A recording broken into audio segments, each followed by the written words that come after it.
Hi, my name is Matthew Soroka. This is the Top Keys. We're here in Miami, Florida at the 29th Annual African American Hotel Ownership Investment Summit and Trade Show. It's July 2025, and we have Jay Patel here.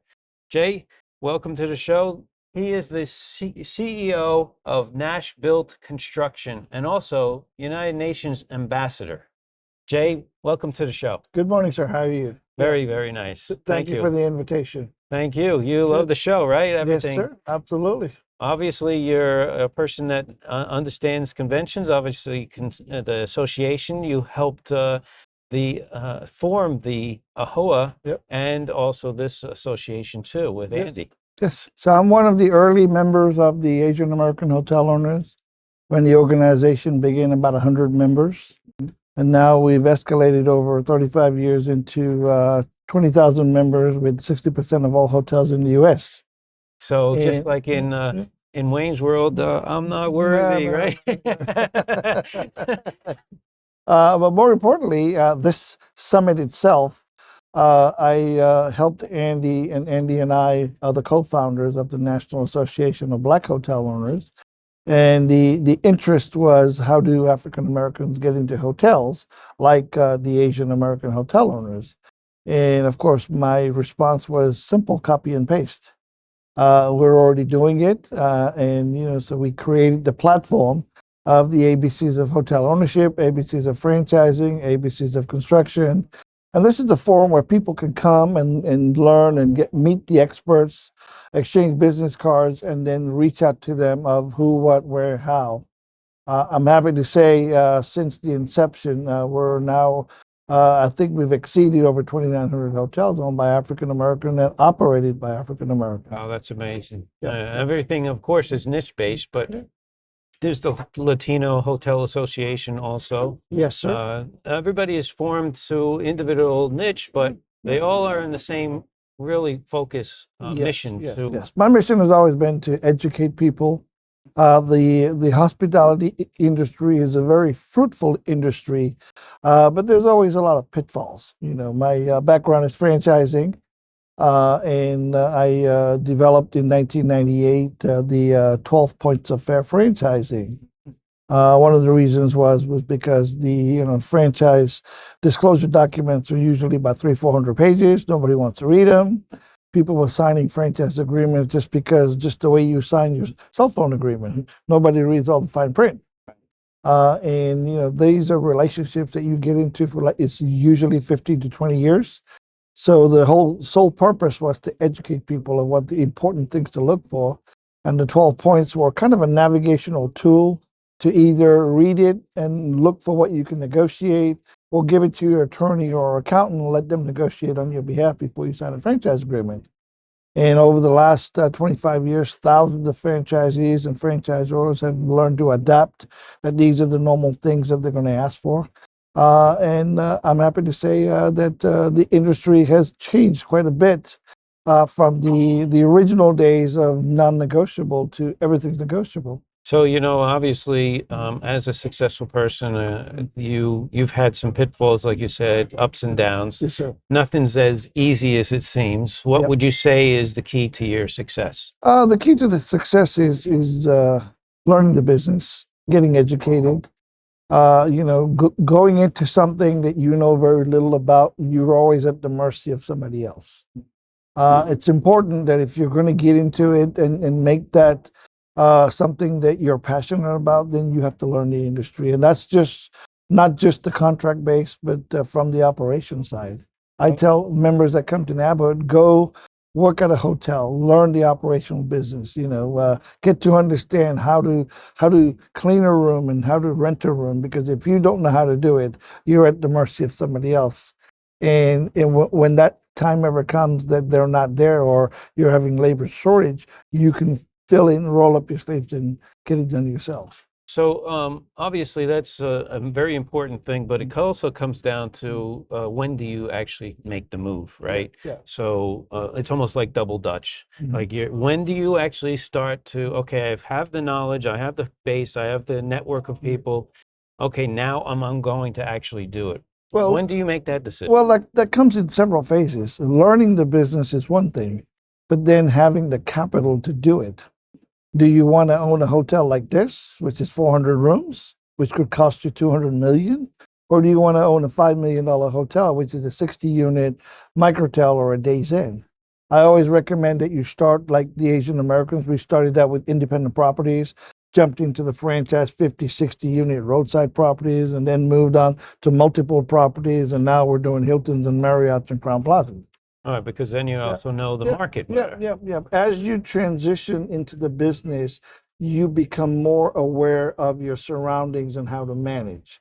So you learn to manage one hotel. When you manage 2 and 3 hotels, it's a different ball game. Now you're managing assets and you're managing employees, and you're relying on your general managers. So as you escalate in your career of where you want to go in the industry, you've also got to shape yourselves and transition to the different needs of how to make the system work. Okay. Very important. That's very important. Too many people try to not crawl, walk, and run. They want to run as soon as they get into it, and they don't understand the pitfalls that come with any business, and then they end up falling or don't have enough money, and then they're having to borrow extra capital at high costs. All of those are not feasible if you're trying to survive on a small business. Yeah. Right. So now we transition into what you're doing now, which is the construction. We went from hotel ownership to understand all the facets of that, and now you're looking at you do development for all the major brands. Yep. And then you're a UN ambassador. So let's talk about first the construction. Okay. The construction industry, we got into it by accident. My brothers became a general contractor, and we've dealt with contractors. We've built hotels for 30 something years. And dealing with contractors is probably the worst experience that we had. But now I see a brightness in your eyes. Like when we start talking about the construction, it's kind of like your baby, right? Yeah. Kind of like it, because I was able to take the learnings of dealing with contractors and transition that into what an owner operator would want in a contractor. Usually it's a contractor versus the owner. Our business model is owner and contractor are partners, and then it's all the subs. So we have a clear transparency model that we disclose all of the subcontractors to the owners. There's no markup behind it. There's no 30, 40% charges. There's no change orders unless it's a change in the architect's mistake, or the county or the city comes back. And we pass those on to the owner by explaining to him, here's the change order, here's the contingency we put. We're happy with the money that we charge the clients. Everything else is disclosed, but by disclosing that, it brings the cost down. There's no hidden fees. The transparency and the accountability is what most owners that I, as an owner, wanted from my contractor. But he was always hiding things and making back-end deals, and then something that would have cost me an XYZ was costing me 30 to 40% more, because there was always a reason of how can I make more money if I go to the owner with change orders. Yes. So now we go into ambassador. So this is very exciting. So tell me how you transitioned into being a UN ambassador. So over the years, my forte is franchising. I wrote the 12 Points of Fair Franchising in 1998. It was designed to let people understand what they could negotiate before they sign the franchise agreements. These are important aspects about when you buy a franchise. You want to protect yourself after 2, 3, 4 years. You've made this hotel a success. You don't want the brands to first remind another owner, hey, this is a great market. We know the numbers is doing well. And or the owner that is a friend of yours and says, wow, he's doing extremely well. I see he's full every day. I want to put a competing brand next door. So you negotiate protected territory. It's a 15 to 20-year contract. If for some reason it doesn't work and you want to reposition your property, how do you get out? Because there's an exit penalty, liquidated damages. So rather than getting stuck with $2 million, negotiate it up front. For if our relationship doesn't go, then I'm willing to pay this, but you let me out. Or do a 5-year window, a mutual window. That's it. You can exit or I can exit as long as we're in compliance. So the 12 points were designed to give people a chance to negotiate so they don't get stuck with these contracts. Contracts are designed by the brands as a one-sided contract to protect the company, right? And my education part was, let's educate people that are not reading it. With that, and then I wrote the book, Franchising, Is It Fair? Donated 10,000 copies to the industry. And then the work that I've done over the years for NABHOOD to try to get African Americans, and we also work with universities that that have hospitality programs in African American universities, and we educate them that when you get out of your degrees, you're not just focusing on running a hotel. Position yourself to come to NABHOOD and say, maybe one day, 10, 20, 15, 30 years from now, I'll own one of the hotels too. Have the mindset that while I'm working for companies, while I'm becoming a GM or I'm managing multiple properties, when can I be an equity holder? With that said, with all the work that I've done, I was appointed to the UN as a peace ambassador. And my focus is pretty similar to what we're doing here. On the national level to internationally, I serve on the ECOSOC, which is the Economic and the Social Council, is to educate other third world countries on public-private partnerships.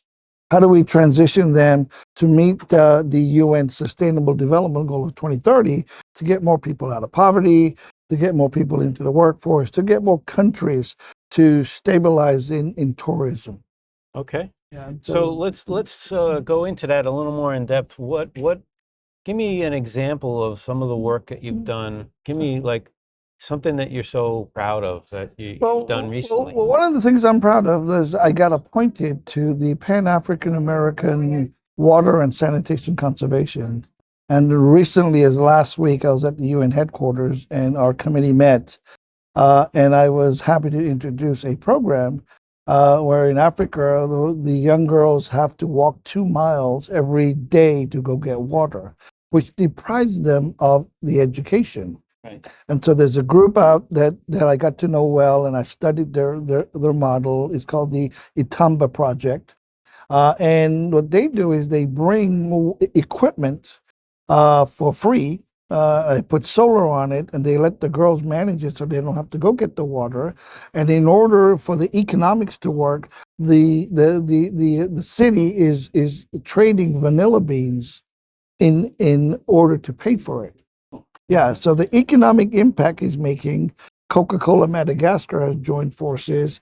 It's a not-for-profit, and they've done 10 different cities where now the water is available. Water is And now we have such a commodity. Yeah. Now they'll be able to go to education as opposed Yeah. to doing the water. So now we're promoting bringing schools to those regions so those girls not only help manage the water equipment because it's available to them instantly, but they're also getting educated, which is what they were lacking because of the wall. Is that also including with microfunding that they're doing?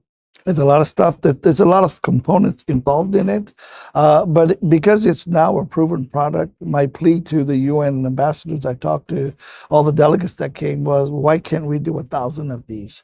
This is what's moving. This is what's working. It's getting the kids and the parents from saying, you've got to go get water so you don't have time to get educated, for them to saying, okay, I've got water, go to school. Yeah, and so we're making a huge impact on it.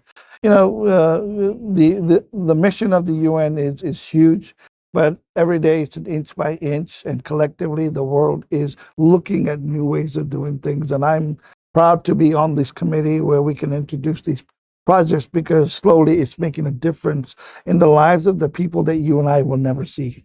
Now, obviously, there's so much work that you've done. Yeah. What are you doing for downtime? I mean, you have some family, you get on Yes, vacation. yes. What's your I have a excitement? wife, I have my kids. What do you do for excitement or for pleasure? Well, I do travel quite a bit, of course. I take vacations with the family. I'm an empty nester now. Okay. Yeah, and one of my son, after college and graduating, moved back home, and he bought a house right next door. And he got married. My daughter also lives in town. But I do take my wife on some of these work trips, and we turn it into vacation. And most of the time, it's for me. My last 35 years is about education, educating people in things that I see from the outside of the box that need to be addressed. And I'm fortunate that I've been able to make some impact on the lives of people how they transition into the hotel industry, and now hopefully at the UN level. Yeah. Very, very nice. So, any plugs you'd like to give in terms of your construction company? Well, I mean, that's just what we do. We focus on doing a good quality work. We're fortunate that we have brands that recommend us to their clients because of the efficiency and the transparency and the accountability of the projects. And of course, my mom always used to say, you know, growing up, she says, son, it looks like you have something here. It would be a shame for you to take it upstairs, share it before you go. And that was advice she gave me about 25, 30 years ago. And I practice that in every day of my life. So, Jay, tell me a little more of how do you get in touch with your company, your construction company, Okay. and do business with you? So on the construction company, you can reach us at NashBuiltConstructionInc.com. That's Nash, BUILT, Inc.com. And on my personal side, you can reach me at my website, which is franchisingIsItFair.com. Obviously, doing LinkedIn or anything else that you have. Yes, sir. And if you're in the Pensacola area, Pensacola market. just Yes, drop sir. by, right? Yeah, we've got beautiful beaches, the greatest place on earth to stay. Absolutely. So thank you very much for being on the show. Thank you, sir. Appreciate it. Appreciate it, sir. That is Jay Patel, and this is the Top Keys. My name is Matthew Soroka, and thank you again for being on the show. Thank you.